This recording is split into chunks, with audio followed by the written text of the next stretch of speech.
Streamer ini bikin 512 orang terluka, 22 orang dan kerugian yang bisa mencapai 400 juta US dollar. Yang kalau dirupiahin itu sebanyak ini. Streamer ini benar-benar lagi menjadi buah bibir di banyak orang karena semaniaknya dia gitu, sampai membuat banyak orang khawatir gitu. Karena kelakuannya yang sungguh-sungguh merugikan banyak orang. Jadi apa yang sebenarnya terjadi? Siapa streamer ini dan bagaimana dia bisa sampai membuat kriminal sebesar ini dan bahkan sampai merugikan orang sebanyak ini? Dan mungkin ini juga jadi pengingat buat lu semua bahwa jangan sampai kalian melakukan apapun demi traffic, demi donasi, demi konten dan lain-lain tanpa memikirkan dampaknya. Terkenal bukan segalanya, traffic bukan segalanya. Kalau udah kelewatan, lu juga yang rugi. Jadi siapakah streamer yang gue maksud?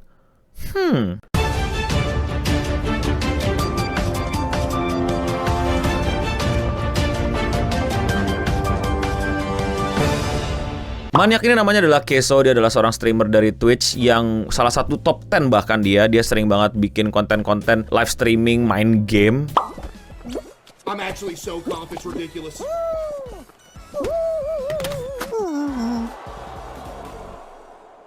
Ya memang gue akui lucu banget, kocak banget klip-klipnya. Dan selain itu menurut gue signature dia itu adalah karena dia badannya gendut banget, gede banget. Nah orang-orang tuh suka ngeledekin dia. Jadi banyak yang bikin meme tentang dia atau ngata-ngatain dia dan dia marah-marah kalau dikatain.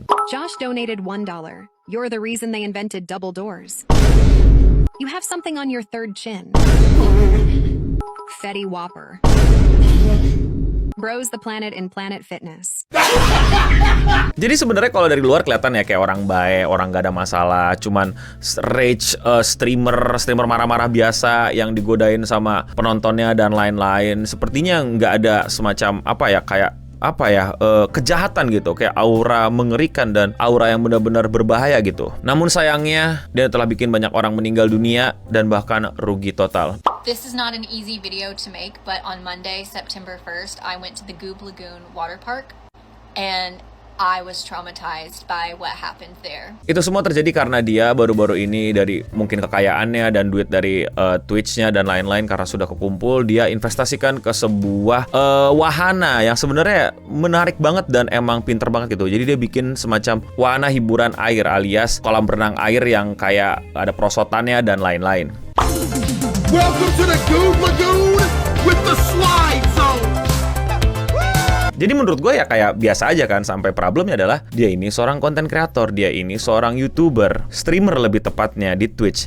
Dan dia nggak pernah belajar manajemen, dia nggak pernah belajar infrastruktur atau gimana cara bikin wahana, dia pengen aja gitu. Sehingga yang terjadi kacau balau. Jadi pada saat wahananya jadi, itu banyak banget orang yang udah naik perosotan, jatuh.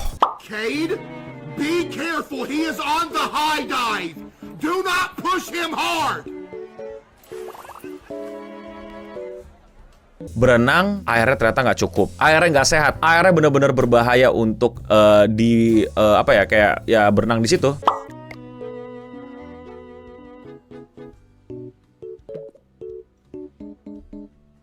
my God, there's a dead person. There's a dead person in the pool! Kepleset jatuh. Sir? Sir? He had pretty good form, I think he's good. Guys, I'm serious. I think we should reconsider. He's good. I think he's good. His form's good. Yeah, he's okay. Jadi bener-bener chaotic banget, kacau balau banget, dan bener-bener kayak berbahaya banget buat banyak orang. Itulah kenapa sekarang dia lagi banyak diomongin sama banyak orang, dan sampai sekarang dia itu bener-bener jadi buah bibir karena ketidakprofesionalannya dalam membangun wahana ini dan malah memakan banyak korban, dan dia malah kayak nggak mau bertanggung jawab, nggak ada obrolan, nggak ada apa, malah bikin reaction terhadap kejadian-kejadian itu, dan malah dimonetisasi reactionnya. Jadi bayangin, udah makan korban, direactionin, dijadiin konten, dijadiin klip, dijadiin rutinitas live streamingnya untuk ngelihat para korban jatuh seperti itu. Oh my God. Elisa! There's somebody dead in the pool! There's somebody dead in the pool! Stay with me! Why is there somebody dead in the pool? Sungguh sikap yang sangat berbahaya. Dan akhir-akhir ini pun akhirnya mulai banyak beberapa orang itu berusaha untuk speak up di Twitter, korban-korban dari apa yang udah terjadi gara-gara kelakuan dia ngebangun wahana air terjun yang malah jatuhnya sangat berbahaya bagi banyak orang. Ingat, korbannya nggak satu, jadi yang curhat tuh banyak. I was traumatized by what happened there. Still recovering from getting bitten by the owner of Goob Lagoon. I now have diabetes. I am now a full-blown diabetic who has to give herself insulin because that lemonade set me over the edge. Queso tried to kill me. So, if you guys are looking for anything fun to do this year, do not go to the Goob Lagoon. Dan masih banyak lagi korban-korbannya yang juga speak up. Dan ini makin banyak bermunculan orang mulai berani untuk ngomong ke kamera, untuk ngakuin bahwa mereka adalah bagian dari korban, tapi mereka nggak tahu mesti gimana, mereka nggak tahu mesti melakukan apa. Dan bahkan tadi seperti yang kalian dengar gitu, minum lemon aja di wahana tersebut, lemonnya isinya gula semua sampai orang kena diabetes gitu. Nah, karena udah banyak yang speak up, akhirnya beberapa orang menginisiasi untuk berkumpul untuk patungan gitu, untuk buat iklan, bahkan untuk mengumpulkan banyak orang untuk speak up mengenai kejadian ini yang sungguh berbahaya dan merugikan banyak orang. Jadi sampai ada dibuat billboard gitulah untuk kunjungi website, dan website itu juga legit untuk banyak orang itu di sana bisa semacam ngasih tahu lah keluhan-keluhannya apa gitu selama mereka ke wahana air terjun kolam renang dari si Queso ini. Bruh! Is that not crazy? Have you ever been injured at the Goob Lagoon? We can help. GoobLagoonLawsuit.com. It's just a duck with glasses on. This a real life. I seen a video of it too of somebody driving by it. They went out and got a billboard, bruh. Saking besarnya kasus ini, saking meledaknya kasus ini, saking ramainya orang ngomongin, akhirnya salah satu konten kreator di YouTube yang merupakan seorang advokat pengacara akhirnya bikin review mengenai apa yang dilakuin sama Queso, dan akhirnya dia punya kasus nih, dia have a case, dan dia pede untuk ngumpulin banyak orang dan bikin si Queso ini bisa kena dampaknya lah gitu dari apa yang selama ini dia perbuat sama banyak orang di wahana tersebut. Dan gak hanya itu juga, beberapa orang juga udah mulai speak up, mulai ngomong, mulai menseriuskan masalah ini karena ini benar-benar berbahaya, benar-benar makan banyak korban, dan akhirnya mengajak banyak orang untuk berani speak up karena banyak public figure juga udah mulai speak up mengenai kekacauan yang dibuat sama Queso. Queso, what's up? It's Tony Hawk. Hey, so there's a lot of noise and a lot of buzz around Goob Lagoon, and I've heard about it, and I also heard that you are keeping the pools empty, which some say is dangerous. I say keep them empty.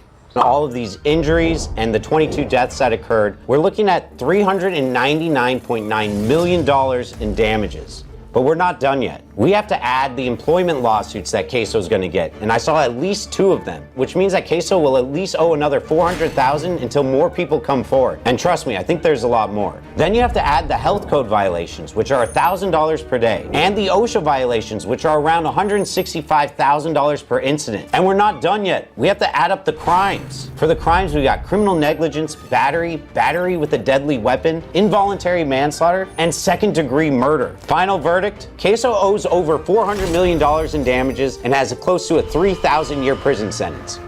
Guilty. Dan lu tahu apa? Sampai sekarang dia belum angkat suara mengenai hal ini, dia belum ada omongan mengenai hal ini, dan semua reaksi orang-orang itu bukannya dibales, bukannya dikomentarin, tapi malah dijadiin konten reaction doang sama dia. The Goob Lagoon lore has gotten out of hand. It's actually insane.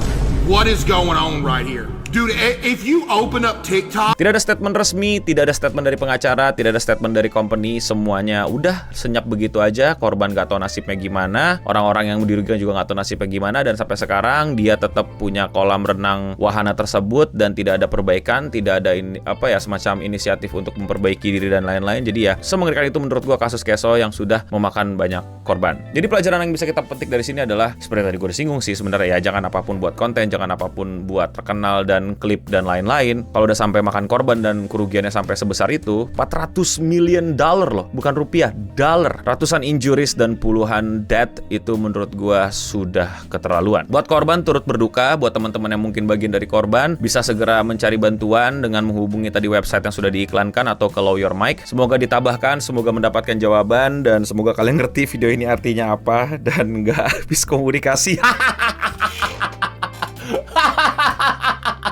Kalau kalian koreksi, ada kritik, ada sanggahan, atau kalian mungkin mau curhat di kolom komentar, apakah kalian pernah nyobain kolam renangnya dan kenapa-napa, please banget coba kalian utarakan di kolom komentar di bawah. Kalau kalian suka sama konten memberikan fakta kayak gini ya, real fact gini ya, kalian jangan lupa subscribe dan like kalau udah. Dan buat yang belum tahu, gue upload video sehari satu, mungkin gue juga bisa update terus-menerus mengenai kasus besar ini. Jadi coba cek channel gue dan klik video yang menurut kalian belum kalian tonton. Gue juga lebih aktif di Instagram dan TikTok, jadi kalian bisa follow gue di sana. Jadi gue bisa share ke story gue tentang update mengenai situasi Keso yang sudah sangat kacau balau ini. Dan ya, sekian seputar internet untuk episode kali ini. Gue Nabening pamit undur diri. Dan untuk kita semua, stay clean and keadilan buat Keso dan Gia.